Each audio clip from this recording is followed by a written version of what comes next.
Welcome back, Sanctuary family. You're live once again. This is our 1 year anniversary show. All black Errthing.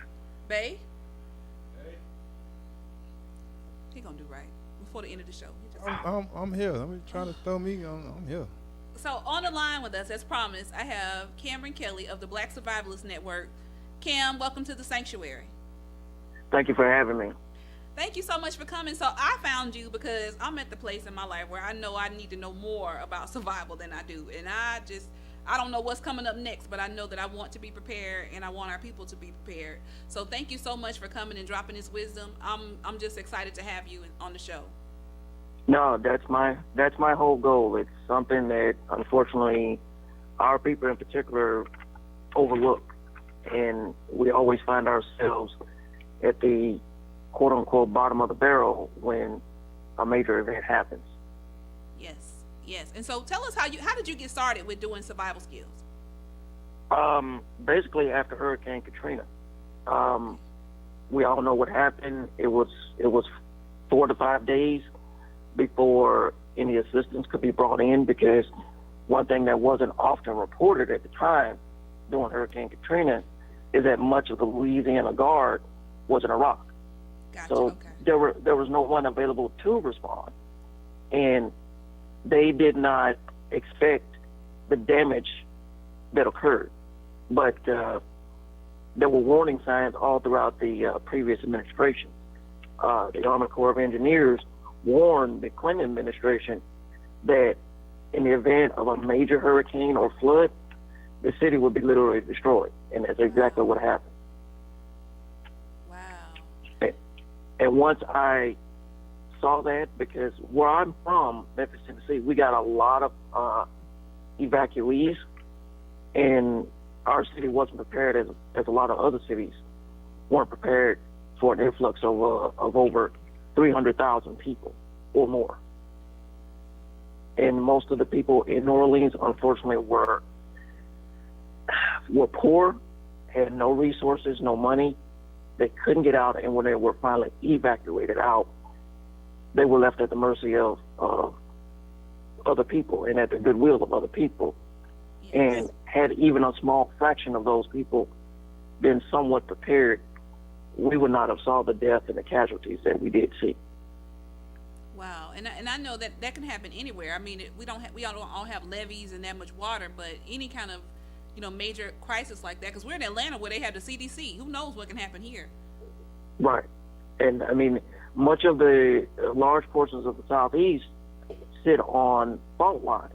Yes. And for those who don't know what a fault line is basically where the earth crust can fracture, which causes an earthquake. We're all familiar with California and their earthquakes, but to give you an example, where I'm from, Memphis, Tennessee, it sits on the New Madrid fault line. That is a major fault line, and there has not been a major earthquake in over 150 years, I believe. Wow. So all those cities lined up along that fault line will be devastated when an earthquake hits. It's not a question of if, Yes. it's just when. So tell us, because I would like to start for, I don't know pretty much anything except for the boil water. Tell us, like, what are the first 5 things we would do if something like this happened? I mean, I guess we would want to know the first 5 things we would do, but we would also want to know, like, what would be the warning signs? Like, how would we know to start getting ready? Well, it's not necessarily knowing when to start getting ready. It's always being ready. Be ready, okay. That's the key. Basically, in any emergency situation, the first thing you need to do is actually assess the situation. What happened? What's going on? What can you anticipate next? Because once you understand what's going on, then you can move from there to try to prepare and gather whatever resources that may be available to you. The second thing, of course, account for any family members as best you can. So if you have family members spread throughout an area, do your best to account for them. Try to get to them. Try to gather everybody together in one spot. Because if you have small children and elderly in an emergency, those are the first people who are going to die. That's just reality. Because if no one can get to them, they can't be rescued. Uh, the third thing that you can do is take stock of what you have. Right. I understand that an emergency just happened, a major hurricane or flood or earthquake, but you do have some resources. I don't care if it's a hammer, a screwdriver, whatever it is. Even in the midst of a disaster, you still have resources. It's how you use them that determines if you're going to survive or not. The fourth thing that you could do is, and this kind of goes back to the preparedness part, implement a plan. You know, in case of an emergency, I have X, Y, Z that I need to do. The key to that is not to panic. Remember, go back to your planning. It's the same thing that they teach in the military. Train. Train, train, train. So when that event occurs, training takes over. You don't even think about you literally don't think about what you're doing. And lastly, the fifth thing, if necessary, like to go back to Hurricane Katrina, it might not be a good example, but most of those people couldn't evacuate. Now, if you're in a situation where you have access to a vehicle or you can leave on foot, and the situation is going to get worse before it gets better, you need to leave the area. You cannot stay in an area where you don't have access to food, water, shelter, whatever the case may be. Because you can be guaranteed that if you stay there for an extended period of time, you won't survive. That's just a basic order of things. So you have to kind of go from A to B to C to D. It's hard to be logical in an emergency, Right. but panic will kill you quicker than anything. Gotcha. So I'm trying to process everything, and I was thinking to myself, okay, what would be the basic necessities? Like if I had to come up with like a list of things that I would have to have in my house in order to make it the first 24 hours, what might be included on that list? Your absolute most critical thing that you need in any situation is water. The most a person can go without water, and this is for an average person who's relatively healthy, relatively fit, but you must have water. Without water, you will be dead within 3 days, 3 to 5 days. Very few people can last longer after that.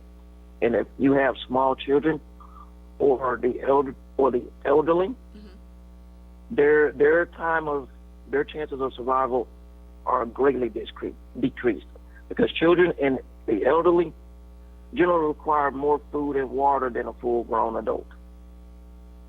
A full-grown adult can basically ration whatever supply that they have because of a child or an elderly person's metabolism.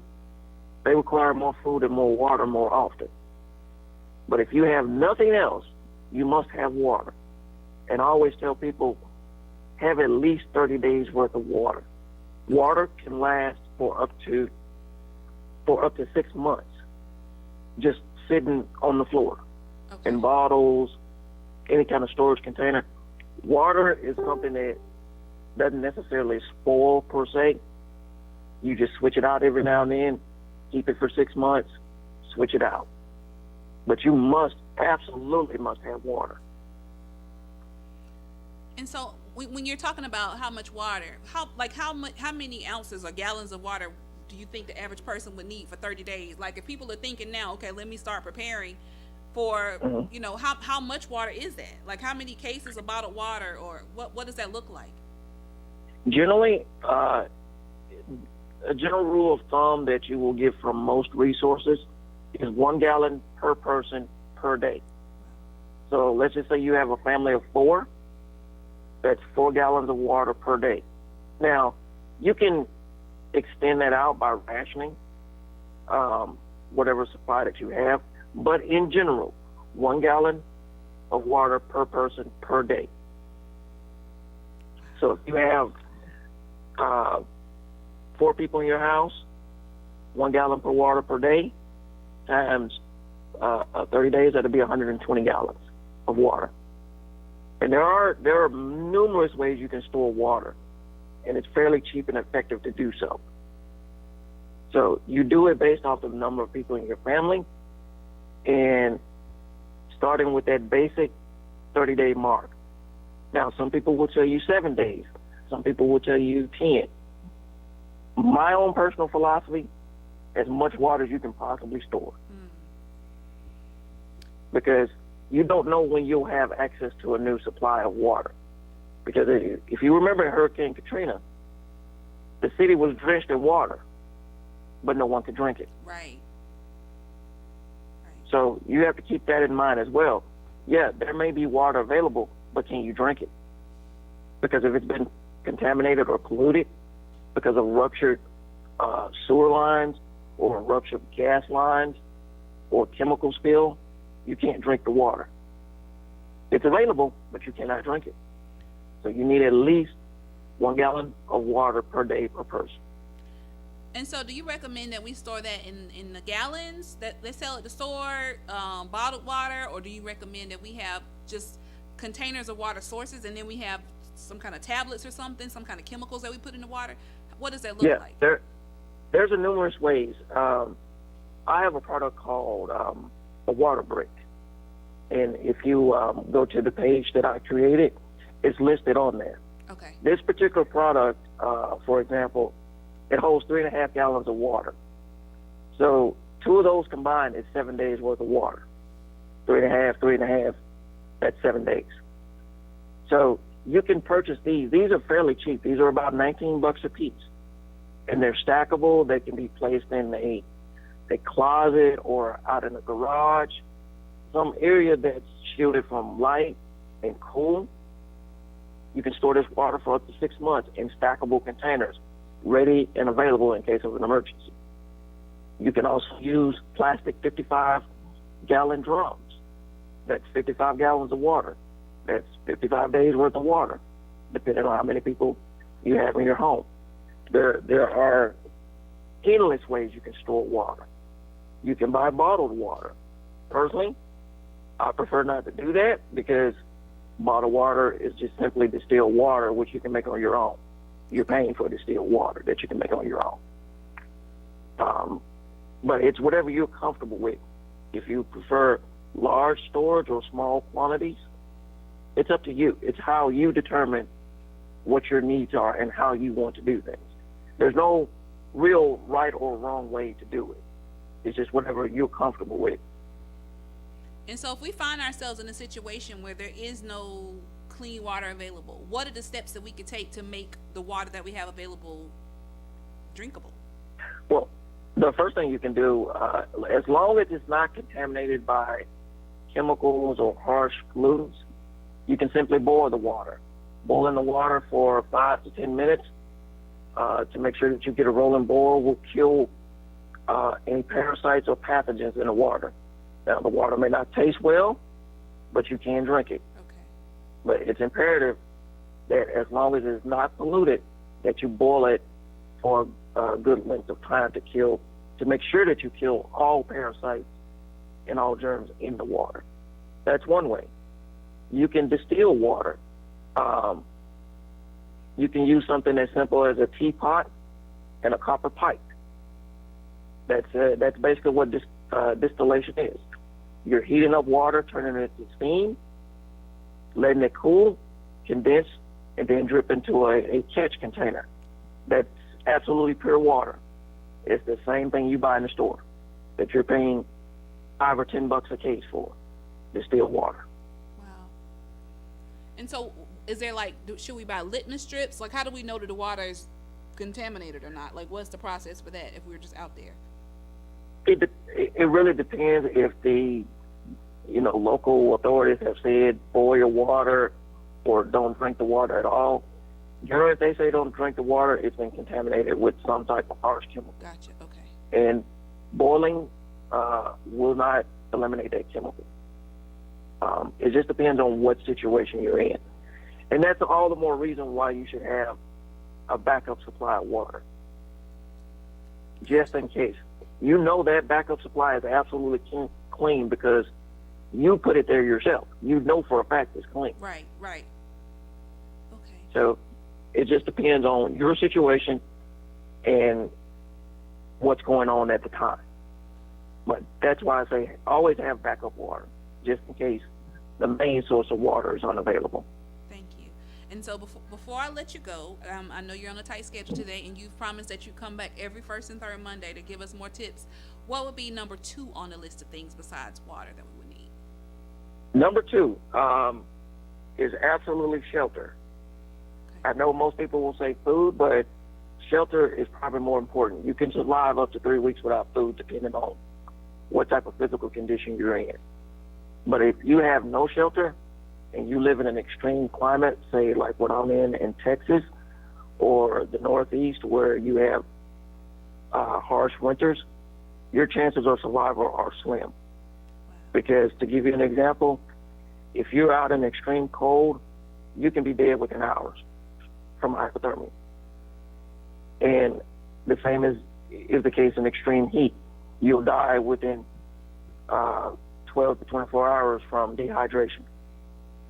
So if you don't have a way of providing some type of shelter protection from the elements, you will not survive. Extreme cold, extreme heat, wet or rainy conditions will cause your body core's temperature to either overheat or drop below its normal level. In either case, once that happens, your chances of survival are next to zero. Wow. So you must have shelter. So that'll be my request for next time. When you come back, I want the other 3 things on the list, but I also want you to give us a little snippet on how do we make this shelter, because I'm like, it has to be something that I can buy and keep in my, like some kind of tent that I can keep at my house, because I can't be out there with sticks trying to build a fort. I can't make a pillow fort. Like so I definitely need that information when you come back on the show the next time, Ken. No, there are a number of products you can buy. Me personally, I like building stuff. You can build a shelter just out of trees and leaves, believe it or not. We're so used to comfort and convenience that we no longer have those skills. Now, it's not to say you can't figure it out if you absolutely had to, but it's better to be prepared. Yes. So there are a number of things that you can do on the periphery here to make sure that you're ready. And the biggest thing that I want to emphasize to people who listen to your show is start to learn. That's the best thing you can do at this point. Because if you don't have the knowledge or the skills already on hand, you can have all the materials in the world that will not guarantee your survival. Yes. If you don't know how to use those materials and that knowledge, how to build a structure, how to start a fire, you won't survive at all. And we've seen this time and time again. Well, I'm ready to learn, and I don't know, like I have to come to Texas and find you. Like I have to follow the Underground Railroad or something. Well, that's a long way to try to. No, I'm sorry. Go ahead. That's a long way to try to go to Texas to get ready. You better listen to his advice now and try to get ready now. I'm gonna do it. I mean, I'm serious, because I just thought about it. I'm like, you wouldn't know what to do. Right. Like you don't know how to kill animals anymore. You don't know how to grow like I need to know this stuff. I bet they got some kind of survival type of, I don't say classes, but some situation. I want to do something like that just to see if I'm ready. Just to, I would do that with you. I'll give you guys a really good example. In America, most black people live in urban areas. Now, in these urban areas, these will become in a major catastrophe, whether it be earthquake, hurricane, flooding, or civil unrest. These areas will become death traps. Places like New York, Los Angeles, Chicago, where you have large populations of black people. In the event of some type of major situation, large numbers of these people will die. Wow. Because they won't be prepared. We are only 13.3% of the population. And over half of us live in urban areas. Actually closer to 80%. Wow. So you can imagine a situation where if nothing else, remember Hurricane Katrina. That's always my starting point. Go back to that. Go back and look at videos. Go back and see what happened. You have a large population of black people trapped inside a city, surrounded by water. And if you think that cannot happen again, you forgive me, but you are absolutely delusional. Yeah. Oof. Well, you have inspired me. So, Thank you. I just, it's something that in the back of your mind, like you watch these shows and you're like, I don't know if I'll be able to survive in the wilderness like that. But seriously, I mean, it's coming. All you have to do is just watch the nature of what's taking place now. Like people putting martial law curfews and stuff, like right. This stuff is coming. And Right. it doesn't even have to be a natural disaster to make it go into that mode. Between the effects of climate change and what you have going on, particularly in this country, with increasing civil unrest, it's not just, in my view, it's not a question of if, it's just when. When, yeah. Oof. Because we're at a tipping point to where this nation has become so, I guess, distraught, for lack of a better word, that you can already see the underpinnings of social collapse starting to come up. And if you want a good example of how society can collapse, look at Greece. Greece has been going through a financial crisis for the better part of 5 years now. There were riots, civil unrest, and this wasn't even a natural disaster. This was man-made. This was an economic collapse. And if you think that cannot happen in America, you are sorely mistaken. Even the situation in Puerto Rico, where they've been off the grid for a couple of days, like what was that about? Right. They had a fire at a major power facility. Now, if your lights are out for an extended period of time, people become desperate. There's no food, no water. Pumps aren't pumping fresh water to people's homes. Food dries up, becomes scarce. And when that happens, people they literally turn into savages. And question is, can you survive in a situation like that? Right. And if you think that can't happen, you're sorely mistaken. There were instances in the 1970s where the Northeast was completely blacked out, and this was due to a solar flare overwhelming the power grid. That's entirely possible. Are you ready? You gonna start like survival proofing our Instinct Radio family so we can be you the lead around here? Yeah, let's do that. I want to start taking some. They gotta have some kind of not course, but class, some kind of situation where you put yourself in and see if you're actually ready. Yeah, I don't want to see it. Shouldn't they have something like Yeah, that? there are courses that you can take. There are numerous courses you can take. But basically, what I've done, I've taught myself through videos, through just basic experimentation. Like, that's the best teacher of how to figure something out. Do it yourself. Yeah, I think so too. That is the absolute best teacher. I mean, that's the nature of how we learn. Do it yourself. So Yes, it's good to get with people who can give you a starting point. But if you don't have that option, do what I did. Simply get on the internet, start looking up stuff. That's right. And you'll learn to figure out what's good information and what's not good information. Well, Cam, thank you so much for your time today. Like I said, you'll be back every first and third Monday with more survival tips. Tell our Sanctuary family how they can find you. Basically on Facebook, it's just titled the Black Survivalist Network. Black Survivalist Network. So thank you from the bottom of my heart.